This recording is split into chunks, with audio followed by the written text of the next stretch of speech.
best. I think the podium is yours now. Thank you very much indeed. Thank you so much. Thank you for the invitation. Thank you. Thank you so much.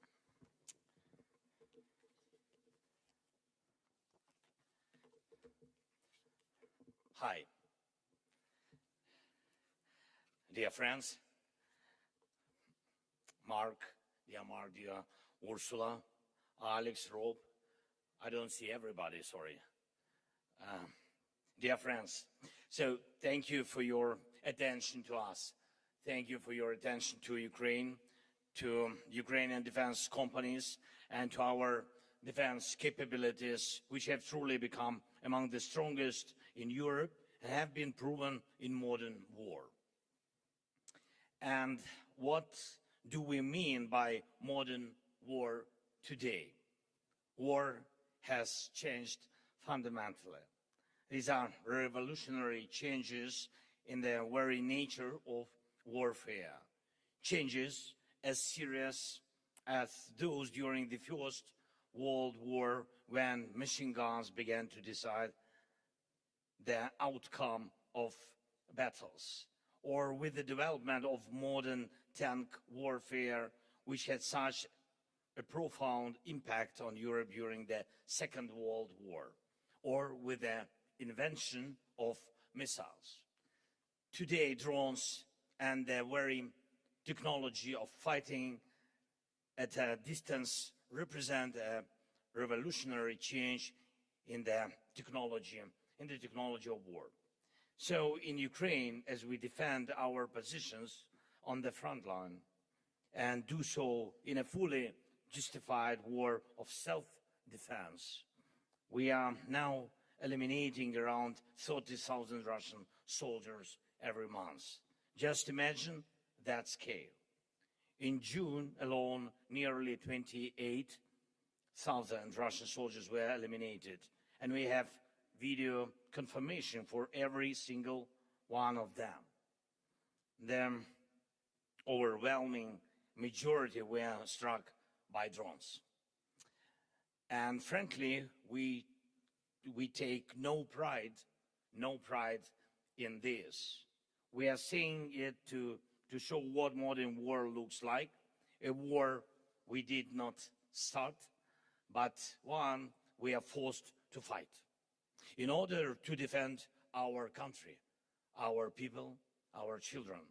Every day, this war also sees a massive amount of enemy equipment, logistics, and military facilities destroyed. And again, we do most of it with drones. At the same time, we are carrying out a campaign to secure the Black Sea using our naval drones. These are not just strike platforms used to destroy Russian warships at sea. Our naval drones have already evolved into multi-purpose platforms that can launch strikes from the sea against different targets on land and in the air. At the same time, we are fighting in the skies on two key fronts: defending Ukraine from Russian attacks and carrying out our long-range sanctions against Russia for this war, along with our medium-range pressure campaign across the entire depth of the temporarily occupied territories of Ukraine. Thanks above all to our drones, we have established the ability to strike across the entire depth of the occupied territory. And you see what Russia's massive attacks look like. They are very similar to what we recently saw in the neighboring region, when Iranian forces struck their neighbors. Attack drones of different types, missiles, and a large number of ballistic missiles. We have raised our interception rate against Russian Shahed drones to more than 90%. That means thousands of Russian attack drones shut down every week, and with all due respect, no other country had the capability to defend against attack drones at this scale. The reality of this war forced us to build it. And today we defend against hundreds of attacks, drones, every day and night, and thousands every week and every month. Ukraine's defense sector is building that capability even in the middle of a full-scale war. And we also maintain a high interception rate against cruise missiles, thanks to the way we have built our air defense. And thanks, of course, thanks to the support of all of our partners who continue to provide Ukraine with defense assistance. Thank you so much. And I have a question for you. Do you really believe it? Do you really believe it would be right to live outside NATO, a country and a people with this level of defensive capability? If we already have these capabilities, if Ukrainians already know how to fight like this, then it does make sense for these capabilities to become a part of the alliance's collective defense. That would make all of us stronger. And we already see each other as reliable partners, and it would be only natural to become a part of one common security community. The fact is that we will remain next to the source of the problem, Russia, for a long time. Ukraine in NATO is a source of extraordinary defensive capability.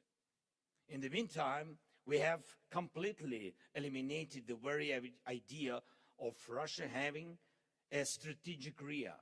And you know this country. And for a long time, Russia believed it had a territorial advantage. No one else possessed a deep rear where it could safely keep military production, military equipment, and everything its war depends on, believing no one could reach them. And we have reached them. Just yesterday, Ukrainian drones broke through Russia's defenses and struck a Russian oil refinery in Siberia. And this is not an exception. It's the new reality. And there is no major oil refinery left in Russia that has not been struck by Ukraine. I want to emphasize this. Unlike Putin, we are not fighting this war for pleasure or for geopolitics. Russia brought this war to Ukraine, and it's killing our people. It wants to destroy our independence, and we are only defending.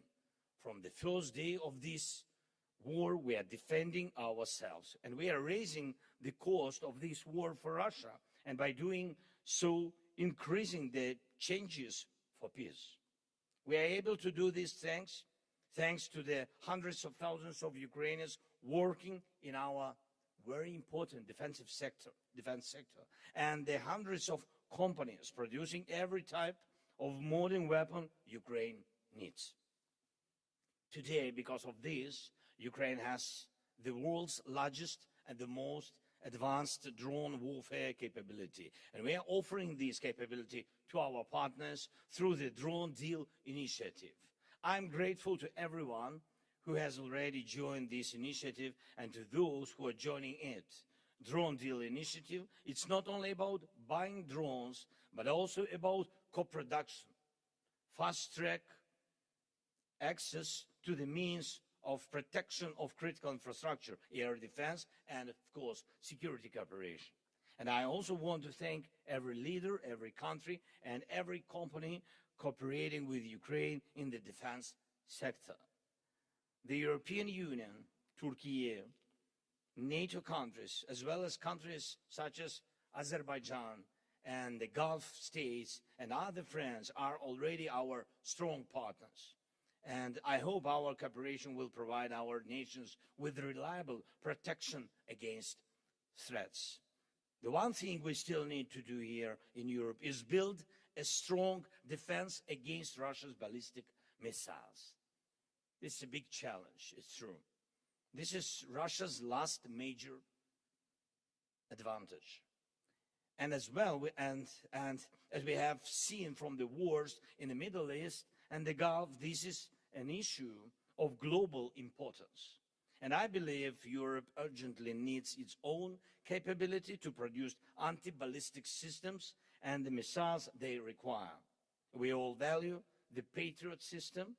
It's an excellent system, and there are others as well, but today's wars have shown that current Patriot production is not enough to meet the growing demand for protection against ballistic missiles. That is a fact. And we must respond to that fact. Those who defend life need more Patriots.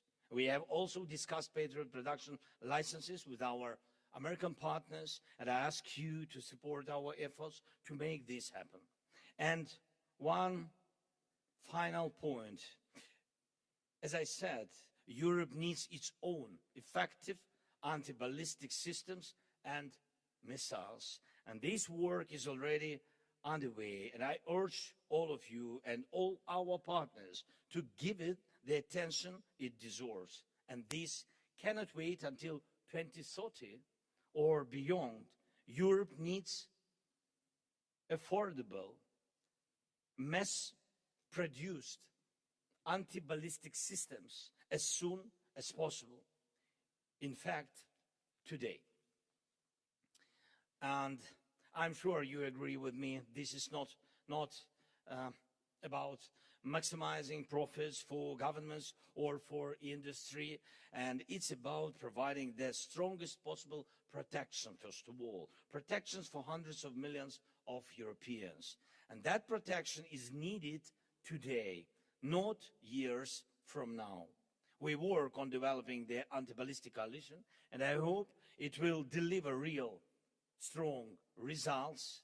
While this war continues, please help us get more air defense missiles. This is our top priority right now. We are capable of doing everything else ourselves. But when it comes to air defense, we need our partners' determination. Please, let more determination and more decisions for air defense be one of the key outcomes of this NATO summit in Ankara. And I encourage all of you and all our NATO partners to work closely with us, with Ukraine, to develop modern defense capabilities and protection against every type of drone threat. Thank you.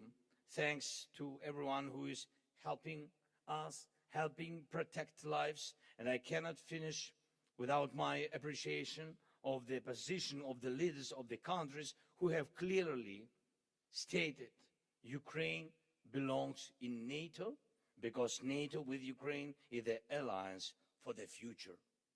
The alliance of today must be up to the challenges of the modern world.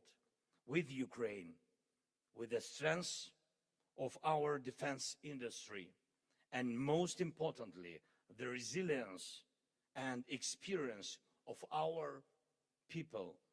And I'm proud of our people, and I'm proud of Ukraine.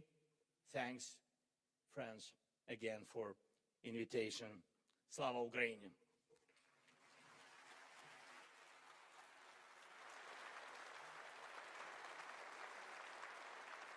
Thank you. Ladies and gentlemen, a very big round of applause for the President of Ukraine, Volodymyr Zelenskyy. Thank you very much indeed, President Zelenskyy, for your powerful speech and speaking to us here in Ankara today.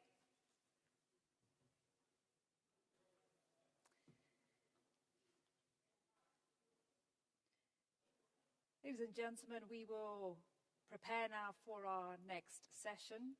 And in today's world, defense, industrial preparedness, that depends on a range of factors, and not every lever rests in the hands of military decision makers.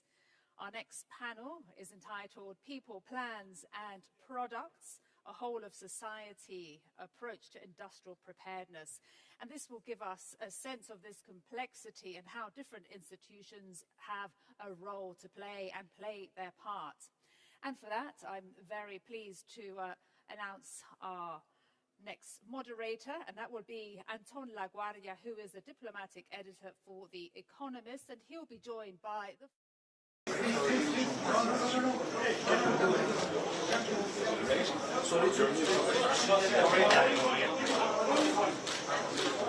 Good afternoon. Volodymyr. Shall we close the door? Thank you. Volodymyr, great to see you, and welcome to the NATO Summit. What we are seeing over the last couple of months is what you guys are doing. It is really courageous. You are successful in hitting the Russian energy infrastructure, the Russian defense infrastructure, deep inside Russia. As you said in your speech, Putin is willing to sacrifice up to 30, some months even 35,000 of his own men being killed on the battlefield. Can you imagine the enormous losses for families and everyone? This is what the Russian president is willing to do. But militarily, it is crucial that you have these successes. Then on the front line, I mean, only 4 or 5 months ago, you still saw the Russians making gains, and now it is much less so. You are much more successful also on the front line. I think there's one big issue we have to work on. That's air defense, making sure your cities, your vital infrastructure is protected. And by the way, when I list all the issues Russia is facing, one of the most important ones is what you're doing to their economy. The economy is in a very bad shape in Russia. So maybe just one message. Let me repeat what I said when I visited with the ambassadors of NATO in Kiev. If you are a young man in Russia today and you contemplate to join the military, you might be one of those 30,000.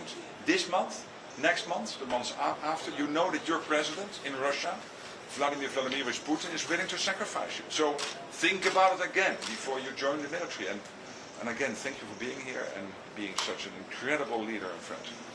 Thank you so much. Thank you, dear Mark. Thank you, you personally, and thanks to President Erdogan and for the invitation to NATO Summit. Thank you for this opening forum, which is very important, Defense Industry Forum. Thank you for organization, and this is important, and I hope that our companies, not everybody, because we have hundreds of the companies, but some representatives of our sector, defense sector, will present what they do, how they do, and I think this is very important to share all this experience with partners. The second point, I agree with Mark, absolutely. We can speak about different initiatives which are important for Ukraine, Danish initiative, Czech initiative, anti-ballistic, the new initiative, but Mark is absolutely, first of all, very helpful with the Pearl program. Thank you very much. Because of this program, we can get maybe sometimes not too much, but anyway, PAC-3, PAC-2 missiles from the United States. And tomorrow we will speak about different topics with President Trump and also about this. But also, what is important is today to find a way how to get as quick as possible, as much as possible, missiles for Patriot systems. This is the most important thing. We will discuss with Mark this topic. We understand who is not only Americans, by the way, from our friends, they have these possibilities. We need it very much, and this urgent topic for us. I think you saw all these attacks from Russia, each day attacks. It's true that they begin to be weak on the battlefield. Russians, and they still a lot of soldiers, and still we have to defend our soldiers also. When we speak about defending, when we speak about air defense, we need it for civilians, but also for our army. We need them to defend them.